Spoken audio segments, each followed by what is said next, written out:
한민족을 사랑하는 프레이즈 컨설턴트 서영진의 컨쇼 이야기를 시작하도록 하겠습니다. 안녕하세요. 컨쇼 대표 서영진입니다. 자, 오늘 제가 준비한 것은 입학사정관에 대한 질문과 답변을 다시 재해석해보는 시간을 좀 가져보도록 할게요. 일단 학부모님들께서 되게 궁금해하시는 질문을 입학사정관이 형성한 답변에 제가 한 번 더 해석을 하면서 어떻게 준비를 하면 좋은지 그 부분에 대해서 이제 말씀을 드릴 건데요. 첫 번째는 이제 그 미인정 지각, 그거 진짜 어느 정도의 영향력이 있는지, 두 번째 소수 과목에 대한 이 성적들, 그리고 우리 아이가 성적이 하락했을 때 이런 것들을 사정관들은 어떻게 바라보고 대학교에서는 어떤 식으로 평가를 하는지 그 부분에 대해서 지금부터 하나하나 좀 보도록 하겠습니다. 자, 그러면 고고! 자, 질문 하나. 미인정 지각, 결석, 결과 등에 대한 평가에 대해서 반영됩니까? 라고 물어봤어요. 그랬더니 밑에 사정관님이 댓글을 달아주셨네요. 출결사항은 학생으로부터 본분이 얼마나 충실했는지 평가할 수 있는 기본 자료가 됩니다. 성실성, 인성 보겠답니다. 인성 중에서도 이제 성실한 부분에 대해서 따라서 평가 시 학생 기부, 그러니까 생기부에 기재된 미인정 지각, 결석, 결과 같은 거는 토대로 성실성을 평가한대요. 그러니까 생기부에 미인정 지각이 많으면 문제가 되겠네요. 왜 그러냐면 미인정이라는 게 뭐냐면 무단이에요. 무단자를 좀 좋게 평가한 건데, 무단 지각하는 아이들, 무단 결석하는 아이를 좋아할 학교가 어디 있습니까? 우리 아이가 만일 무단으로 지각하거나 결석을 한다는 건 대학 와서도 그럴 거 아니에요. 이게 잠재 능력이거든. 나 같아도 안 뽑아. 이해가시죠? 그러니까 대신 질병으로 인한 지각이나 결석, 결과 같은 거는 문제 삼지는 않겠대요. 만약 지원자가 불가피한 상황으로 미인정이 있더라도 그 부분을 자소서에다가 사유를 잘 나타내주면 대학교가 자소서를 보면서 한번 점검을 해주겠대요. 그러면 현재 2024학년 자소서가 없는 아이들은 끝났네. 그잖아요. 더 이상 어필할 데도 없어. 또 하나, 이거 우리 아이가 만약에 미인정 지각이면 이거에 대한 어떠한 사유나 이유가 있어야 된다는 거잖아요. 이 부분을 자소서에다가 쓰려면 이걸 자소서 1번에다가 어떻게 써? 몇 번에다가 써야 된다고요? 자소서 2번 인성평가하는 부분에다가 써야 되는데 솔직히 아깝네요. 그럴 바에는 이거를 담임 선생님한테 잘 말해서 행특에다 쓰는 게 훨씬 좋은데, 솔직히 담임이 미인정 체크해놨는데 행특에다 써줄 일은 참 만무하긴 하다. 그래도 한번 부탁은 해봐야 되지 않을까요? 솔직히 이거를 자소서에다가 쓴다라는 게 저는 불가능하다고 봐요. 왜 그러냐면 자소서가 써야 될 것들이 정해져 있거든요. 그러니까 미인정이 있으면 그만큼 불리하다라고 보시면 되고요. 솔직히 미인정이 한 개 정도야.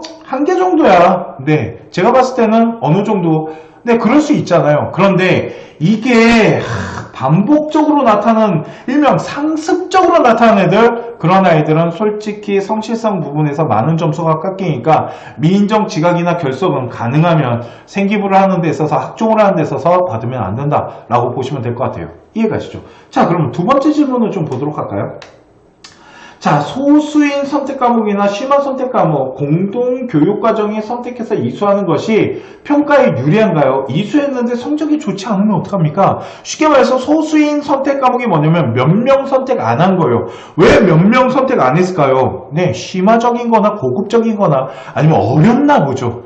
그러다 보니까 아이들이 선택을 안 해요. 그게 바로 그 옆에 나와 있는 심화 선택 과목인데요. 솔직히 심화 선택 과목을 하게 되면은 전공 적합성이나 이런 부분에 대해서 조금 높은 평가를 받을 수 있지 않을까요? 그리고 공동교육 과정을 선택해서 이수하는데 전공 학업이 정말 유리한 건가요? 이렇게 물어본 걸 수도 있을 것 같아요. 자, 볼게요. 학생이 스스로 과목을 선택해서 이수했다는 것은 학생의 학업적 흥미와 관심도를 보여줍니다. 아이가 선택하는 데 있어서 학업의 흥미와 관심도, 저 관심도를 다시 전공성에 대한 우리 아이의 흥미와 관심도라고도 바꿀 수 있을 것 같아요. 좋은 말이네요. 소수인 과목이나 심화 선택 과목, 공동교육 과정에서 이수하는 경우 교과목의 단순 이수 여부와 교과 성적만 가지고 정량평가하지는 않습니다. 자, 학생부 종합전형할 때는 정성평가한다라고 그랬어요. 그래서 학교 성적에 대한 추이도 보고 그 성적 안에 있는 어떤 이런 편차, 등급 이런 거 다 따져보여요. 그리고 세부 능력이 되게 중요한 게 여기서 나타나네요. 학생이 이수한 과목에 대한 내용이나 수준, 이수 과목의 경량성 같은 것들을 다 정성적으로 본대요. 그러니까 심화 과목 같은 거 하면은 우리 아이가 어려운데도 불구하고 자신의 전공성을 살리고 이거에 대해서 더 노력하는 이런 것들을 다 평가하겠다는 겁니다. 그죠? 교과 이수와 관련해서 객관적인 점수도 의미가 있지만, 객관적인 숫자도 의미가 있지만, 세부 능력 특기사항의 과정 중심을 통해 학교 선생님이 수업 태도나 학업 의지를 보여주면 우리 학교가 정성평가를 통해서 질적평가를 하겠대요. 그러니까 세부 능력이 중요하다. 제가 그런 얘기하죠. 세부 능력 중요하다고 괜히 말하는 게 아닙니다. 보세요. 사정관들이 이렇게 말하잖아요.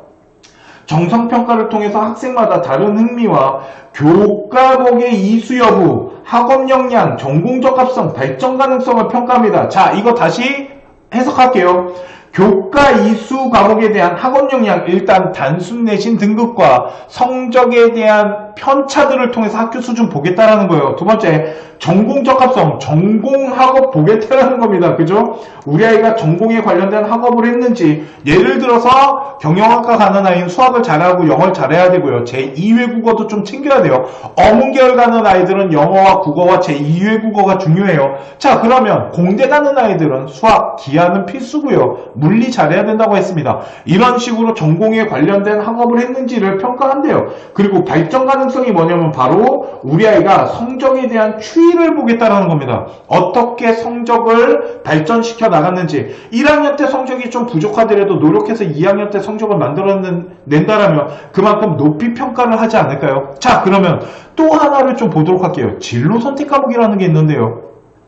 그 선택 과목 A, B, C 중요할까요?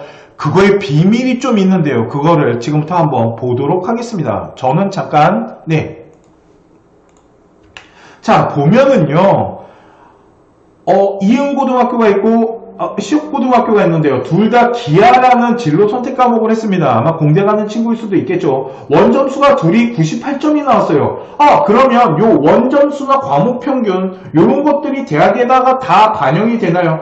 지금 V표치란 것들은 다 반영이 된다라고 보시면 돼요. 학생부 종합전형할 때는요. 그러면 교과 전형할 때는 요거 두 개만 반영돼요. 교과 전형할 때는 요거 두 개만 반영되니까 나머지 거 필요가 없겠지만 학생부 종합전형은 여기 보여지는 게 다 보여질 거예요. 자, 그런데 보세요.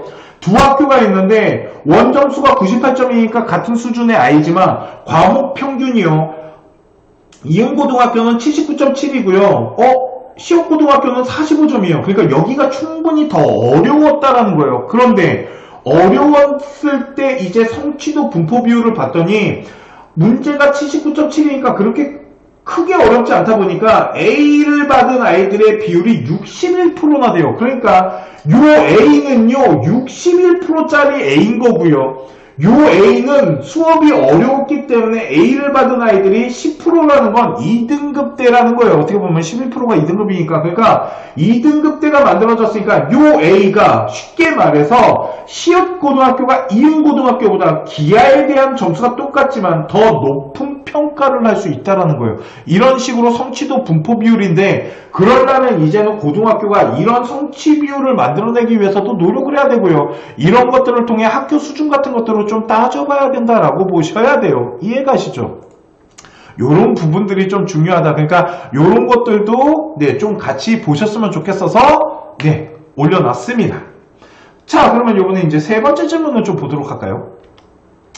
자, 학생부 교과 성적 하락시 불리합니까? 그러니까 1학년 때에 비해서 2학년 때부터 3학년 때 성적이 가장 내려갔어요.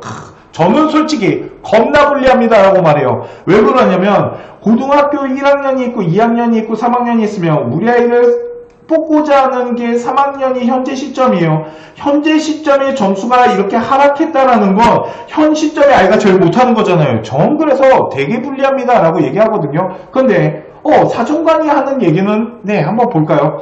학업 역량 평가 시 학생부 교과 성적의 등급을 단순하게 하락했다, 상승했다라는 자체만은 평가하지 않겠다는 겁니다. 자, 지원자가 교육 환경 같은 게 있거나 지원자가 지닌 다양한 역량 종합해서 평가하는데요. 쉽게 말해서 정량평가, 정성평가 다 하겠다는 거예요. 설사 성적이 하락했다 하더라도 평가자가 일시적으로 성적이 하락한 거예요. 쉽게 말해서 고등학교 1학년, 1학기, 2학기 이렇게 있잖아요. 이건 이제 2학년이에요. 그랬을 때 여기 이렇게 내려갔는데 다시 이렇게 끌어올렸대요. 그러니까 요 하나의 일시적인 걸 보지 않겠다는 얘기죠.